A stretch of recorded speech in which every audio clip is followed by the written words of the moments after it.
Tonight on Wakey Wakey, a major crackdown. If you drink a single drop of alcohol, you will be confined to your cabin out. Lovely ladies. I think it's really sexist. There's nothing like that for the men. And time to say goodbye. I'm going to miss everyone so much. I think it's going to be tears tomorrow. Tonight.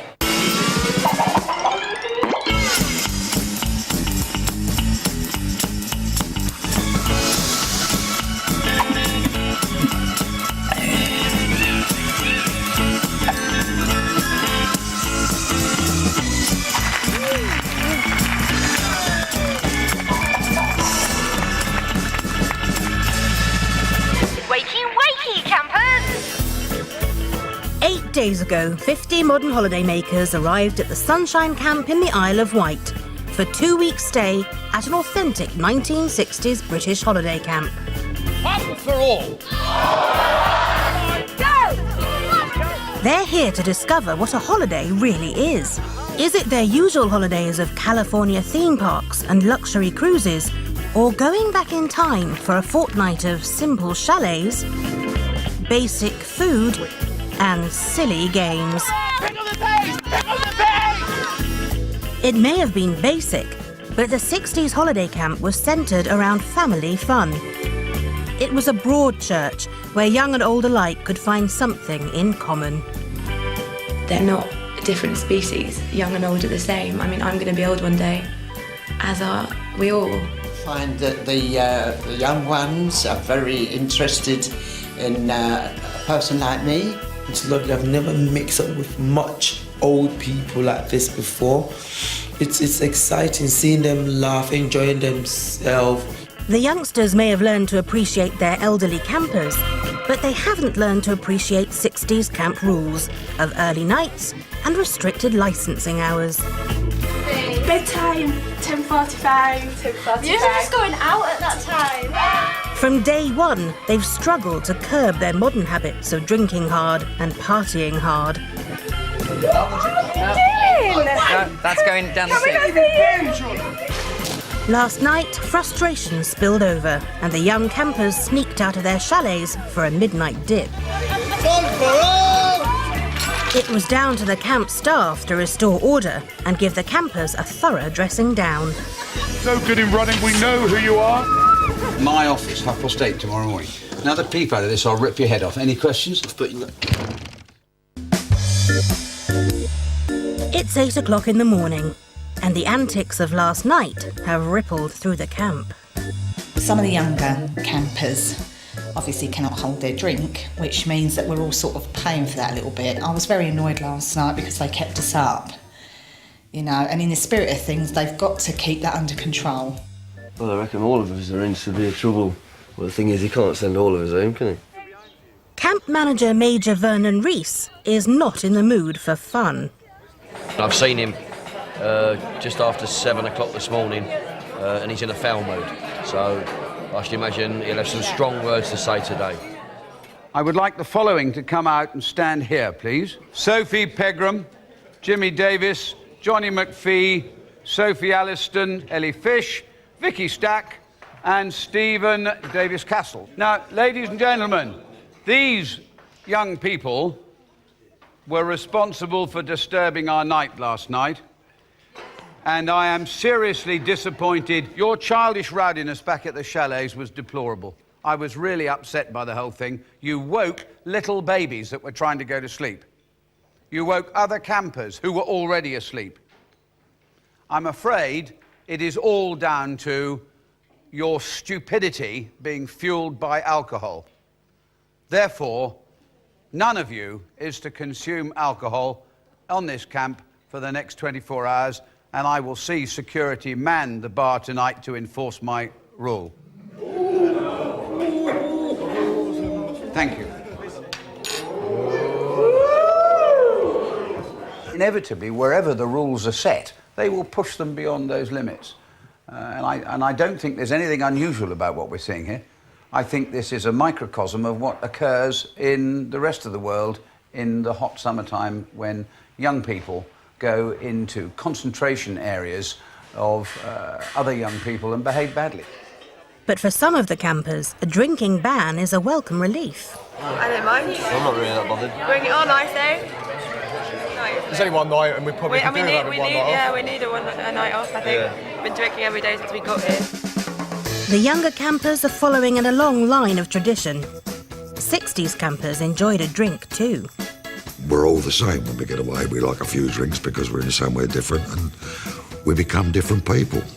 But you got a few young cockerels sprouting and showing their feathers, but that's life. After they close the bars at 10:30, then things used to happen there. But fun had its limits, and misbehaviour was quickly dealt with. And if there's any trouble, they used to make them pack the bags, get the bags and throw them out the camp. They'd throw them out the camp. Anyone singing aloud after 11 or 12 o'clock, out the camp they go. Now, let me tell you about the big event of the evening tonight. It's Topsy-Turvy night here at the Sunshine Camp. We would like you, everybody, to return to your accommodation and then be back in the ballroom for 8:30 in opposite clothes. So tonight, we want to see the ladies dressed as young gentlemen and men, and the gentlemen dressed as ladies. This is not optional, ladies and gentlemen. This is part of the evening's entertainment. No, but we want the long one. There isn't a long one, there's some black. Topsy-Turvy Night was a hugely popular event in 1960s holiday camps. Pantomime dames and showbiz stars such as Danny LaRue and Dick Emery were all the rage. You have no idea how I'm having to breathe in. Oh no! Get yourself in here, mate. Get yourself in here, Johnny. 20-somethings Johnny and Jimmy are more used to male grooming products and donning designer gear for a night out. Even in a nylon frock, they still want to dress to impress. I need a bra. Has anyone got a nice bra?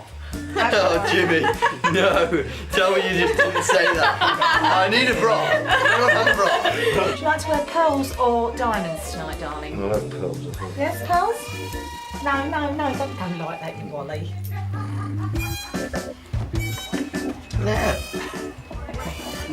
You saw my red light and popped in, did you? For one holiday camp veteran, a night of cross-dressing comes naturally. Is this the first time you've dressed as a woman, George? No. I often do it. You often do it? Oh. At holiday camps. My name is George Watkins. I'm 81 years of age. People like the sense of freedom, getting away from the cities and getting together and really enjoying yourselves.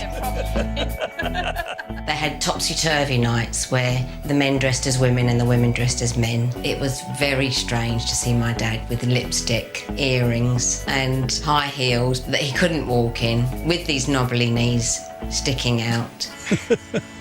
Looking at the photograph, I should have won it easy. So Lord knows what the others look like. I can't remember now, but I know I didn't win it. I made a fantastic woman. I fancy myself. 40 years on, he's more old George than boy George, and he's up against some stiff opposition. We felt like absolute twats. You can't say that. Yeah, but I think you hit the nail on the head there, Jimmy. The thing is, though, we want to be able to drink now. I think this is the forfeit enough. Yeah. So we're doing this so we can drink tonight. True to the Major's word, security are manning the bar. But there is one concession. Shandy. Shandy. God, man. Lucky us. It's 0.2%. We have to drink about 40 bottles of it. They might look the part, but they're not exactly sitting pretty. We would like you, please, to welcome, as they parade along the dance floor, our beautiful ladies taking part in tonight's Dane Sunshine.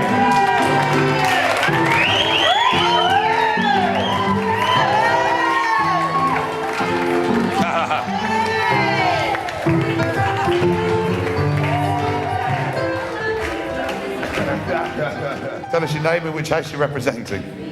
My name is Edwina. Edwina. And which house are you representing, Edwina? I'm representing the Goddard. The Goddard house. You work for a living? Yes, I'm a dancer of the exotic variety. A dancer of the exotic variety. Would you like a show, Buster? Would I like you to show us? Well, I think we possibly would, wouldn't we? Well, please, off you go. The most image-conscious generation of our times have swapped designer names for dressing as dames. And they're stealing the show.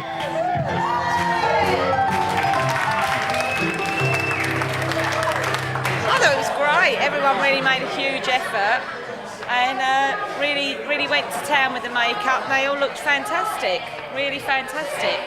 Even people who struggled to find things to fit them done brilliantly. I think they all look great as women. Some of them look better as women. Dame Sunshine this week is young lady number 5. It's Jemima. Betting shop manager Jimmy Davies defies the odds. He's put on a frock, not had a drink, and still had a good time. I can't believe I've won it, I really can't. Oh my God. It's so funny, I'm a beautiful guy and a beautiful girl, so I think the girls are a little bit jealous.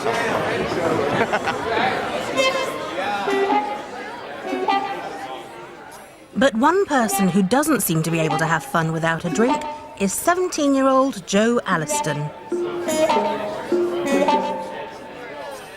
He's determined to get drunk at any cost, even if it's a little hard to swallow.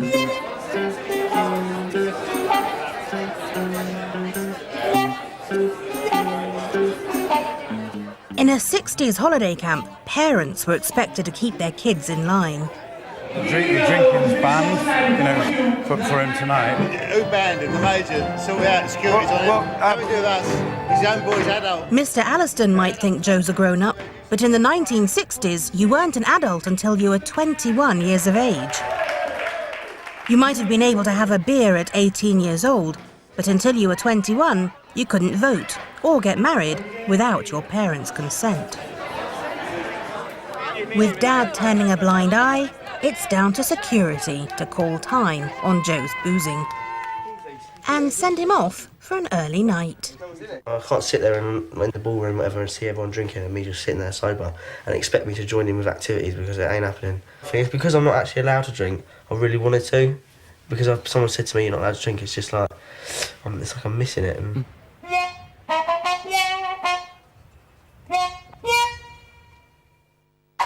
Addressing down... I've just spoken to your father. He thinks you're an adult. I don't. Out. And Campers Showtime. If you don't do it properly, you're going to look like a right tit on stage, aren't you?